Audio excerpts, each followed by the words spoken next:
Yo, what is up guys? Delboy here, aka Blue Collar Sports TV. Hopefully you guys are doing well. If you're new here, smash that like, hit subscribe, all of that good stuff. So I just wanted to discuss Gennady Golovkin versus Canelo Alvarez 3. Of course, this is the trilogy fight, goes down this weekend on Saturday. And Canelo Alvarez's 168 undisputed crown will be on the line in this fight.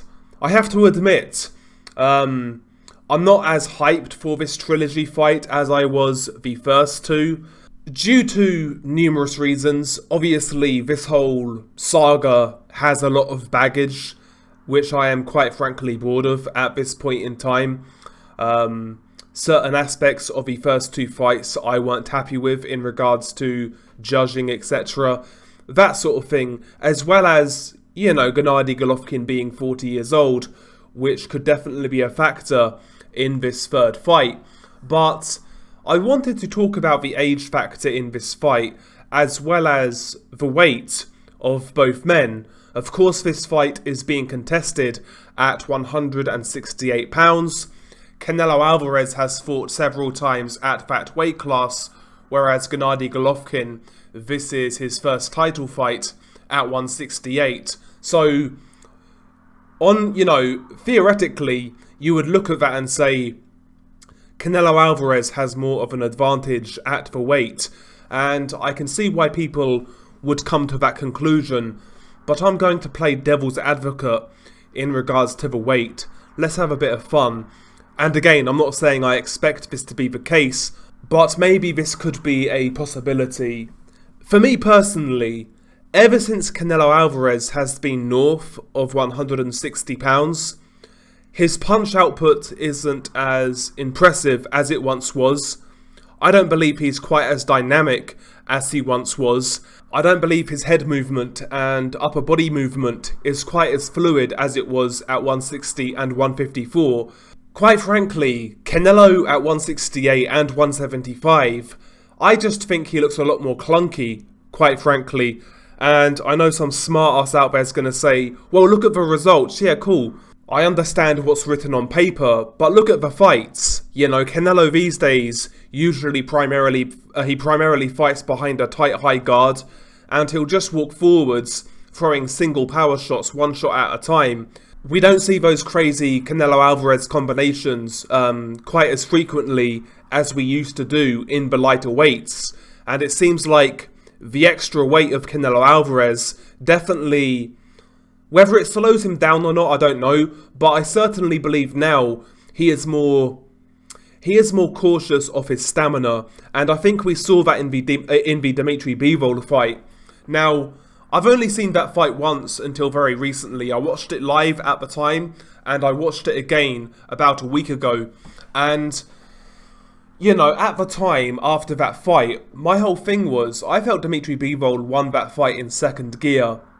I felt that he never really, truly put it on Canelo Alvarez.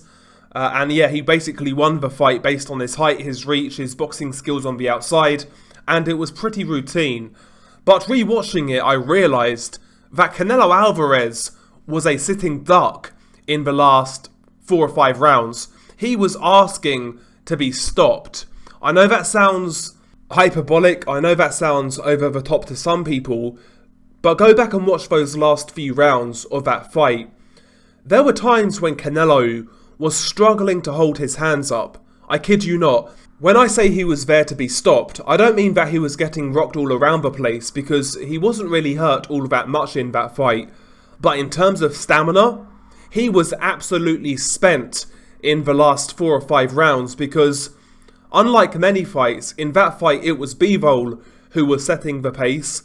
He was the guy dictating what sort of fight it was, and Canelo had to chase the fight, and he made Canelo miss, and he depleted that gas tank real quick.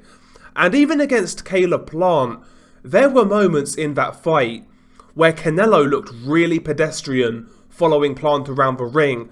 He was getting touched up by light jabs, and to me he looked pedestrian at times. And I wonder whether that is the additional weight, you know? So we talk about the weight in this fight, that Gennady Golovkin's not fought at 168 before. How's he going to carry the weight? Of course that's a concern. Of course. But Gennady Golovkin, to me at least, in the last 3 or 4 years, I don't think he's been looking particularly great on the scales. I'm not saying he looked like a crackhead or anything like that, but in the last 3 or 4 years, he certainly looks more drawn out in the face. I happen to believe that, Golovkin in his late 30s, making 160 isn't easy anymore.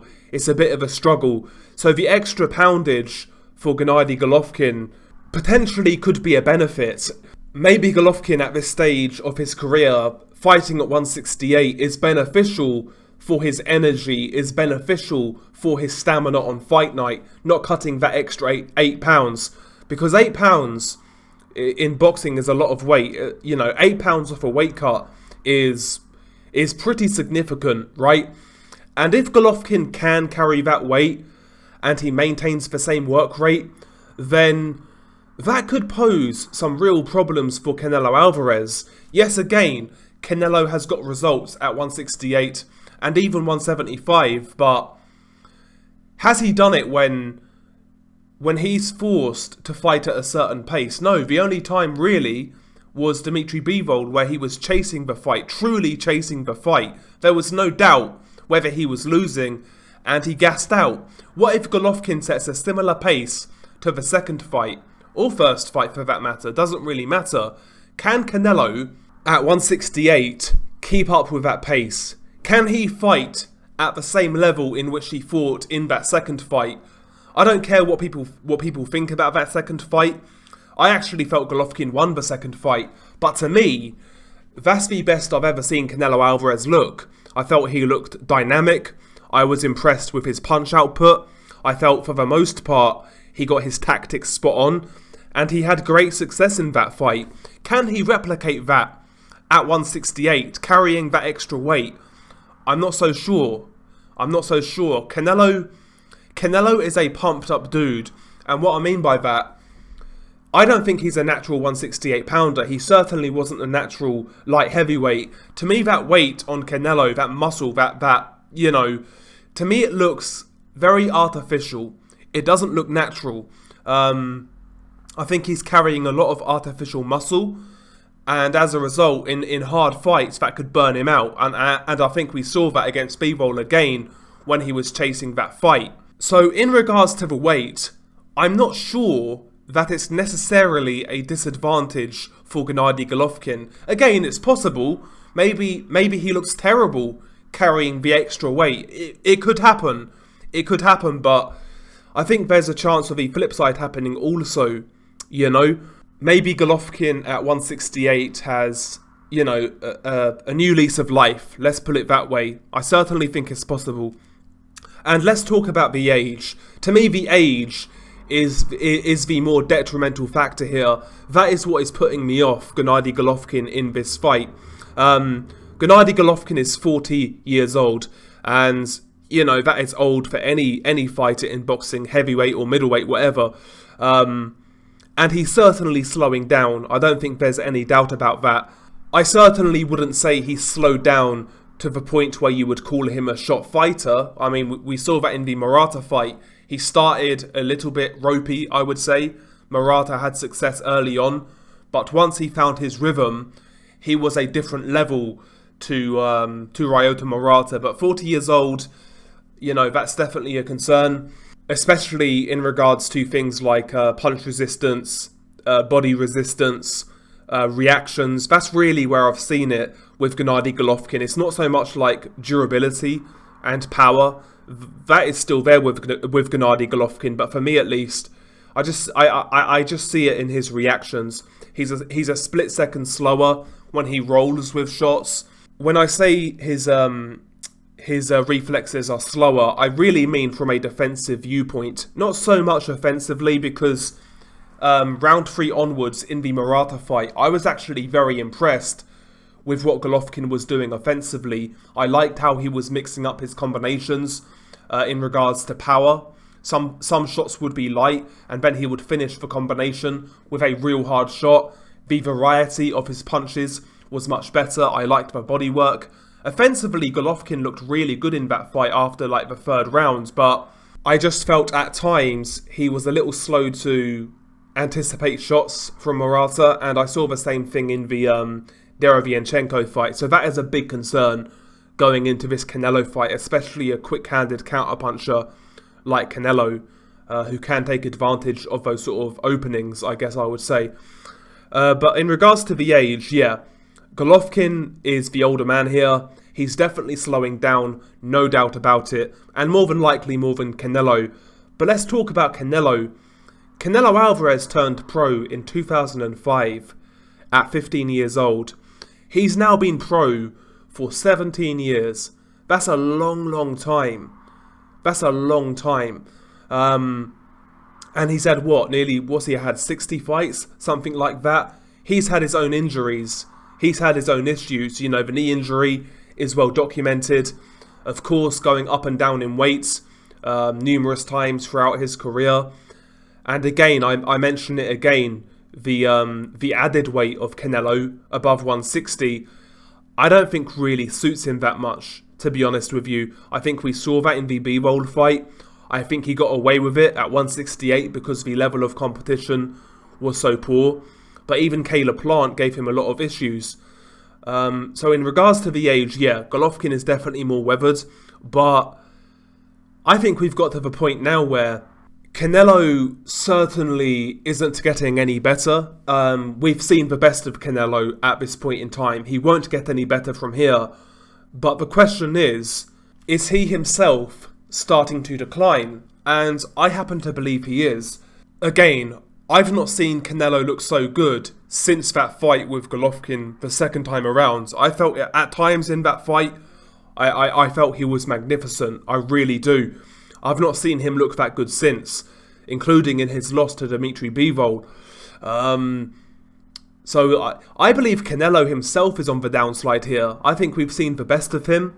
But really, you know, looking at both guys, despite me saying that, you would say that Golovkin is definitely more on the slide. But it may not be as drastic as many are making out, especially considering where Canelo is at this point in his career. But yeah, just some additional takes. Again, I'm not predicting these thoughts to come true necessarily, but I think they are worth considering going into this fight. I've not had time to make a prediction video for this bout, so I would play it safe. I'm going to go Canelo Alvarez on points, but I think this time around, I don't really believe there's going to be any controversy. I still believe that this fight will be very competitive, but I think Canelo Alvarez early on will definitely win. I think he'll definitely win the early rounds, and I think maybe rounds 4 or 5 onwards, it's gonna be a back and forth affair. I don't see anybody getting knocked out here. I would be surprised. But yeah, I mean, those are some brief thoughts surrounding this fight. But anyway, share your thoughts below. What do you make of it? What do you make of this fight? Are you looking forward to it? And yeah, share your thoughts below. Peace.